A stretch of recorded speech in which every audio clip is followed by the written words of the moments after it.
que dicen que solo son muertes, que da igual si son hombres, mujeres, que en total hay más hombres que mueren, restando importancia a este feminicidio. Veo que esto a nadie le ha importado, ya que esto solo se ha perpetuado. Nos arrancan la ropa, ahorcan por puta sin darnos lugar a reclamos. Los hombres tienen miedo de que las mujeres se rían de ellos. Las mujeres tienen miedo de que los hombres las maten. La cita es de Margaret Atwood, la autora del Cuento de la criada. Y sí, a las mujeres las asesinan por el hecho de serlo. Es la definición más corta de feminicidio, un delito que el discurso dominante ha tratado de presentar como individual, pero que los feminismos han conceptualizado para definirlo como lo que son: crímenes universales que tienen como objetivo reproducir las actuales relaciones de poder entre mujeres y hombres. Hoy en Periferias, feminicidio, la guerra contra las mujeres.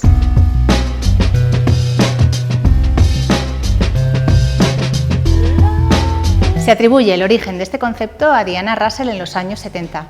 Luego han sido muchas las que han contribuido a ampliar su significado, sobre todo teóricas latinoamericanas. Entre ellas se ha dado un amplio debate sobre la conveniencia de utilizar feminicidio o femicidio, siendo este último un término equiparable al de homicidio y feminicidio un concepto que incluiría la responsabilidad del Estado. A la luz del derecho internacional de los derechos humanos, no es posible una diferencia entre el término femicidio o feminicidio. De hecho, el mismo continente, las mismas teóricas del continente han empezado a caminar en una misma dirección. Para mí el feminicidio es el asesinato de las mujeres por el hecho de ser mujeres.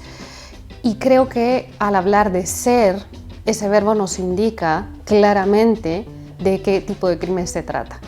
En los únicos crímenes en los que se mata a las personas por lo que son es en los crímenes de odio. Pero es también la interseccionalidad de al menos, no solamente, 3 grandes lógicas de poder. Una de ellas es la más antigua que la humanidad conoce, que es la lógica de poder patriarcal y que es también la más impune. La otra lógica de poder es, por supuesto, el capitalismo. Y finalmente tenemos el colonialismo. No hay excusa para cubrir al que abusa. Aquí llegó para molestarte esta intrusa. Todas las que mataste hoy son mi musa. La violencia contra las mujeres es universal. Así, en regiones consideradas de baja violencia, la proporción de mujeres que muere violentamente es a menudo superior a la media global. Además, en países industrializados donde descienden las cifras de muertes violentas, la violencia de género en pareja se ha mostrado difícil de erradicar.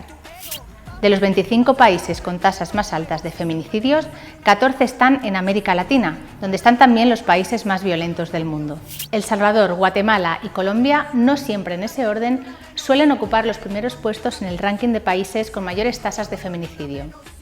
¿Pero qué tienen en común esos países? Tenemos un análisis un poco más amplio, que es que comparten los continentes con mayores tasas de feminicidio, que son África y las Américas, América Latina en general. Lo que comparten es un pasado de colonización muy reciente. ¿Qué comparten los países específicamente en América Latina? Comparten Colombia, El Salvador y Guatemala un pasado de conflicto armado muy reciente. México, que es otro país también con altas tasas de feminicidio, comparte otra modalidad de guerra. Lo que comparten entonces en común son formas de guerra que siguen atravesando los cuerpos de las mujeres. Cada día, un promedio de 137 mujeres en el mundo. Cada día, un promedio de 137 mujeres. Cada día, un promedio...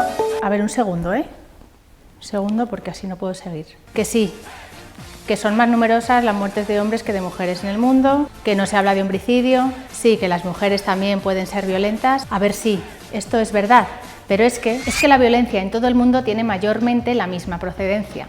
Se produce de hombres hacia otros hombres o de hombres hacia mujeres. Es que a las mujeres las asesinan en situaciones de pretendida paz.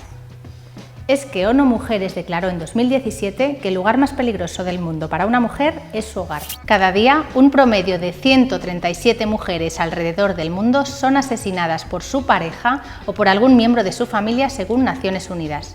De las 87.000 mujeres que fueron asesinadas en 2017 en el planeta, más de la mitad fueron víctimas de ataques perpetrados por personas cercanas a ellas. Fuera de la violencia que procede del ámbito de la pareja y familiar, la violencia feminicida adopta múltiples formas letales para mujeres y niñas. El modelo de protocolo latinoamericano de investigación de muertes violentas de mujeres identifica hasta 13 categorías de feminicidios, entre ellas el feminicidio íntimo, no íntimo, infantil, por trata o transfóbico. El feminicidio más popular o que reconoce, identifica la gente es el feminicidio en el marco de la pareja, pero las mujeres son asesinadas por el hecho de ser mujeres en distintos tipos de relaciones. Nosotras siempre puntualizamos o hacemos énfasis en que en las relaciones entre hombres y mujeres, los hombres matan a las mujeres como hermanos, como maridos, como hijos, como desconocidos, como jefes o como policías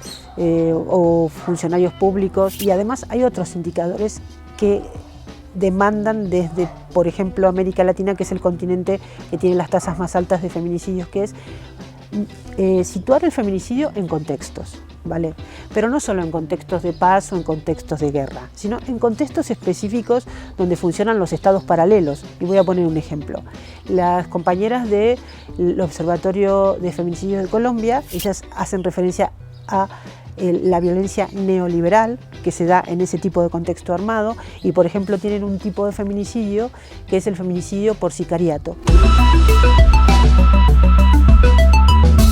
Que nos resuelvan nuestros casos, todos están pendientes. El trabajo de las organizaciones de mujeres ha sido intenso desde que en los años 90 la fronteriza Ciudad Juárez concentrara la atención de los medios por el elevado número de feminicidios. Uno de los casos, el llamado caso Campo Algodonero, fue llevado ante la Corte Interamericana de Derechos Humanos, quien determina lo que la sociedad civil ya había señalado.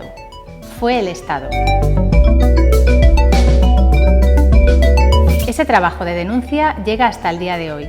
Un ejemplo reciente es el movimiento Ni Una Menos, que ha movilizado de forma masiva contra la violencia de género en Argentina. En este país se registró un feminicidio cada 26 horas en los 6 primeros meses de 2019. Los números son del observatorio Ahora sí nos ven, porque las organizaciones de mujeres denuncian que en las cifras oficiales no están todas. Brasil, con sus 4.650 muertes por año, puede ser que sea más que eso. Con sus 50.000 violaciones denunciadas, estamos seguros que es mucho más que esto. Entonces, hay que medirlo bien y hay que responder. El Observatorio de Feminicidios de Colombia, el de México, la Red contra la Violencia de Género en Chile o iniciativas en Uruguay o El Salvador llevan las cuentas que los estados no llevan. O considero que es fundamental que esos observatorios no sean solamente institucionales, sino que sean integrados por organizaciones de mujeres, que tengan una perspectiva feminista, porque el subregistro es muy importante, ¿no? Quiero decir, las cifras oficiales son un número determinado que dejan fuera a otras tantas que son las que pide la sociedad civil que se reconozcan. El intenso trabajo de la sociedad civil y académico ha germinado también en América Latina en forma de leyes. Las primeras de estas leyes tienen ya más de una década sin que ello haya revertido las cifras de la violencia feminicida. Pero en estados crónicamente débiles, con instituciones muy débiles, el cumplimiento de la ley es imposible. La impunidad, la enorme impunidad del feminicidio no es jurídica, es social. De hecho, es en sociedad donde fabricamos a jueces con mentalidad de violadores, a jueces con mentalidades femicidas, a forenses, a fiscales. Por eso, la apuesta pasa necesariamente por un cambio hacia una sociedad más igualitaria desde la educación. En ese cambio hacia una sociedad más igualitaria, los avances se han encontrado con una contrarreacción. Una contrarreacción que en ocasiones ha alcanzado posiciones de poder. É uma nova era no Brasil. Menino veste azul e menina veste rosa. A veces con inusitado entusiasmo. Lo que tenemos que tener hoy es el valor, los países el valor de trabajar el tema cultural, cómo los roles y papeles de la mujer se están reproduciendo de manera subordinada, de manera secundaria, de manera inferior. Entonces estos son los temas también que tenemos que atacarlo de frente. Por eso, y porque ningún Estado es ajeno a los prejuicios que discriminan a las mujeres, no hay que fiarlo todo al Estado. El Estado es una persona jurídica y como persona jurídica hay que exigirle las responsabilidades que tiene. Pero el Estado está conformado generalmente con unas bases fundacionales que ya nacen de las discriminaciones múltiples, incluida la discriminación contra las mujeres, con lo cual creo mucho más en la articulación paralela de estrategias múltiples que no depositen toda la responsabilidad en el Estado. Solo de esa manera se puede pensar en una justicia que sea reparadora. A mí me parece fundamental la construcción de la memoria histórica de las víctimas. Cuando a una mujer es asesinada, socialmente el entorno tiene una deuda con ella. Para construir una reparación que consista en que no asesinen a otras mujeres. O sea, no hemos llegado todavía a ese punto. La reparación no tiene que estar solo en manos del Estado. La reparación tiene que ser social y tiene que ser asumida por la ciudadanía, por las personas y por la gente, ¿no? La antropóloga Rita Segato ha advertido en diversas ocasiones de que asistimos a una escalada no solo en los números, sino también en formas de crueldad, pese a que han proliferado las políticas públicas contra la violencia de género. Segato habla de la violencia contra las mujeres como un crimen expresivo, un crimen que se produce para ser mostrado. Pese a ello, en todo el mundo se ven también múltiples formas de resistencia. Una resistencia que traza un hilo global entre mujeres y que sienta las bases de otro mundo. Un mundo con menos miedo. No sumisa ni obediente, mujer fuerte, insurgente, independiente.